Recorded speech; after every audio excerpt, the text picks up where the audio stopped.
Welcome to our company ratio analysis presentation, presented by Amy Vathier, Anne-Marie Higgins, Andrew Jennis, and Kevin Warnicki.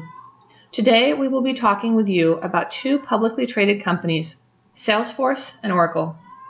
We will share the financial ratio analysis for both companies and include working capital, current ratio, quick ratio, return on owner's equity, accounts receivable turnover, and inventory turnover. We will also touch on the history and the success for each company. Salesforce was founded in early 1999 as a CRM, Customer Service Relations Management Company, by Mark Benioff, Parker Harris, Dave Mollenhoff, and Frank Dominguez. The first two investors in Salesforce were Larry Ellison and Halsey Minor. Minor was the founder of CNET, a consumer technology reporting company founded in 1994. Prior to starting Salesforce, Benioff worked for Oracle for 13 years, as well as spending time working for Apple. Benioff brought his many years' experience in computer work with him to create the company that Salesforce is today. Parker, Mollenhoff, and Dominguez brought with them expertise from Left Coast Software, which Parker co-founded in 1996. Parker also came with experience from working with Metropolis Software.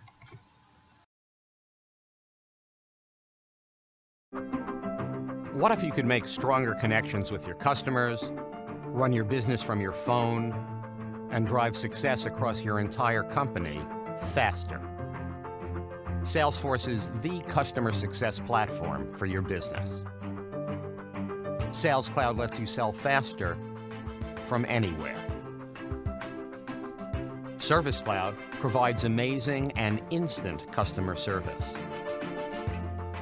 Marketing Cloud creates one-to-one personalized journeys for every customer. Analytics Cloud revolutionizes the way you understand your company's data. Community Cloud connects all of your customers, partners, and employees. App Cloud is a single ecosystem for building, discovering, and running all of your apps, with either clicks or code. And with the IoT Cloud, anyone can easily listen to data, design real-time engagement rules, and automate smart actions personalized to connect you with your customer and all your Salesforce apps. Finally, companies of any size, across any industry, have a new path to success. Connect your customers in a whole new way with Salesforce.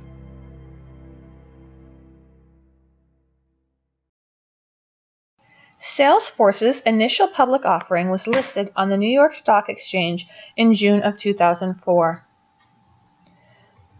Salesforce announced the development of its customer service platform tying together Salesforce's services, which include sales, service, marketing, analytics, community, and mobile apps in October of 2014.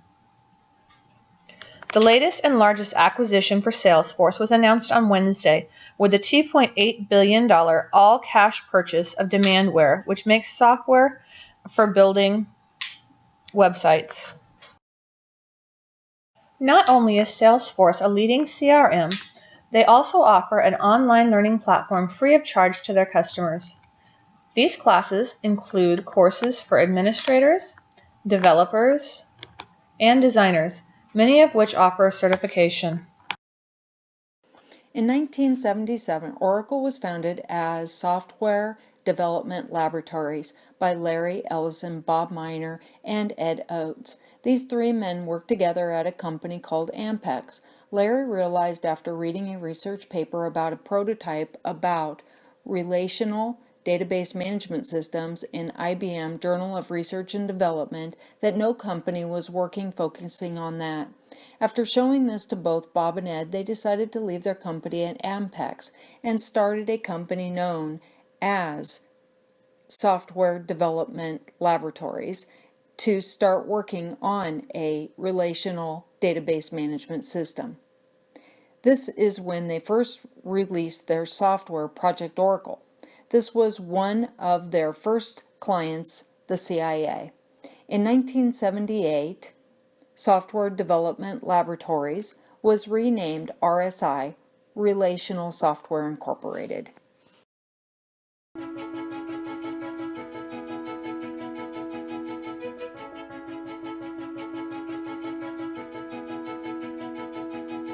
People recognize the Oracle brand as a stalwart of industry.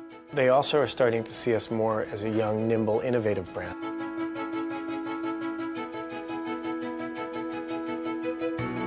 The Oracle brand also has to be human. It has to look for stories about the ways that technology changes lives and changes the world. The Oracle brand needs to evolve and adapt itself to the ever-growing, changing digital landscapes.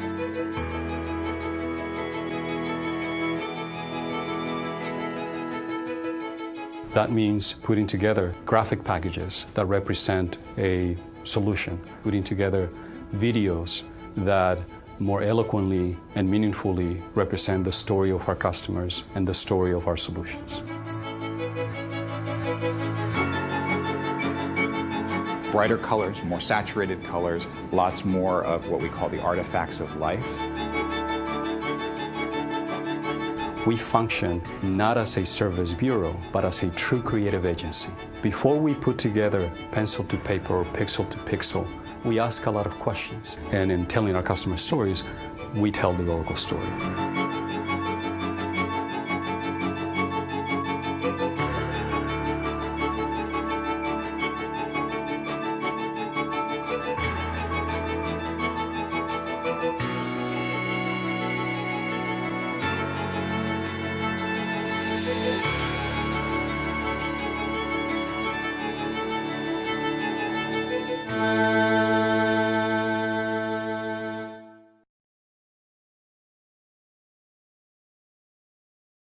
In 1979, Oracle version 2 was the first released RDBMS for commercial use. Although there was an Oracle version 1 before this, it was never released to the public because they felt there would be a version 1 would have a negative impact in the marketplace. In 1983, Oracle version 3 was introduced along with the new company name, Oracle. In 1984, Oracle version 4 was introduced into the marketplace. In 1985, Oracle version 5 comes out, and then in 1986, Oracle becomes a publicly traded company on the NASDAQ. They made 2.1 million shares available for trade. At the time, the company had 450 employees and had annual revenues of $55 million. In the 1990s, with all the advances from the previous decade by Oracle, the company was able to use a lot of money and resources to build for the Internet future and put the company at a great competitive advantage. The company is going for Internet or bust. By 1999, the company is so advanced, it is looking into the future of web-based software. In the 2000s, Oracle was buying out companies like PeopleSoft and Siebel Systems. This is just two of the major companies that Oracle ended up buying out. There was at least over a dozen more. This was the signal of a new area for consolidation of the software industry.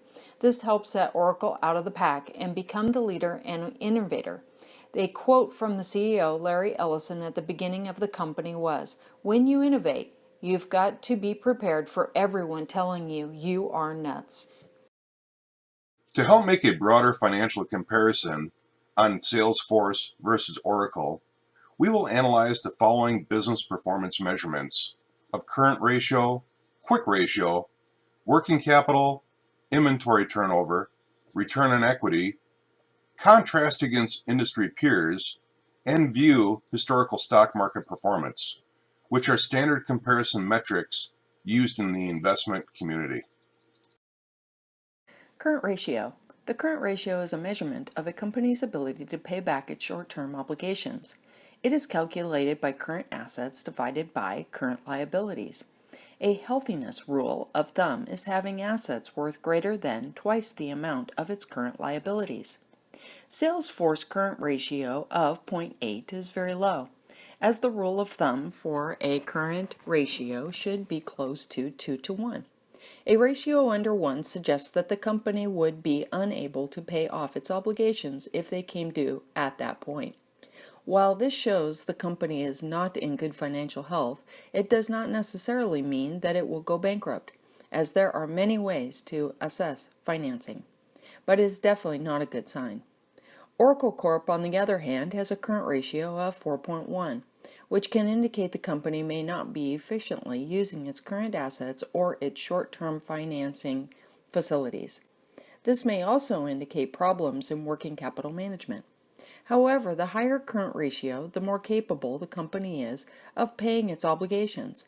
If all things were equal, a creditor who is expecting to be paid in the next 12 months would consider a high current ratio to be better than a low current ratio, because a high current ratio means that the company is more likely to meet its liabilities which fall due in the next 12 months.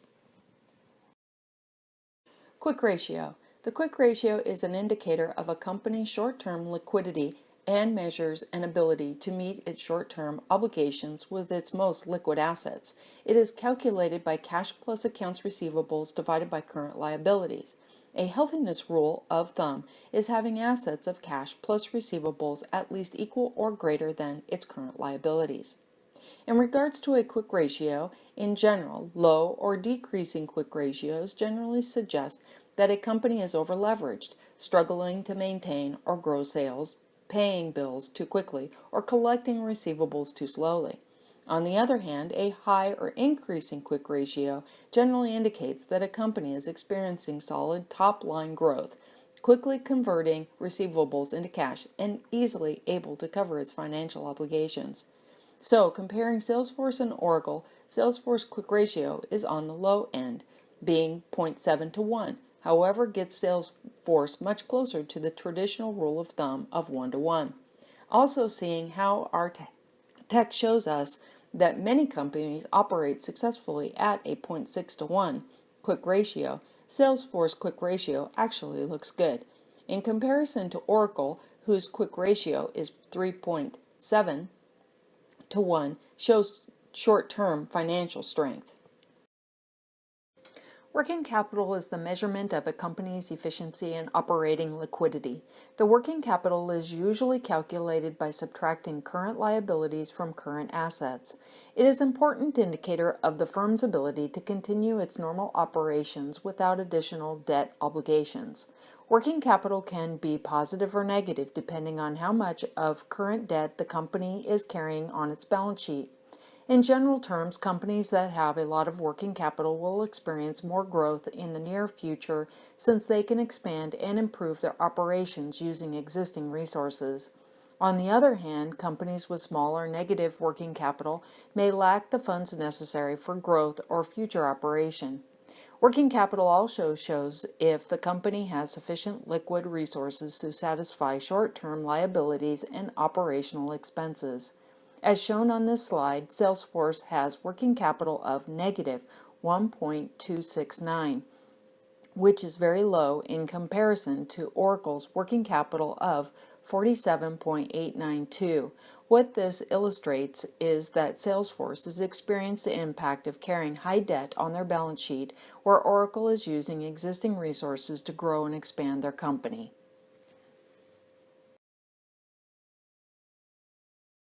The average inventory turnover ratio measures a company's ability to sell and replace its inventory.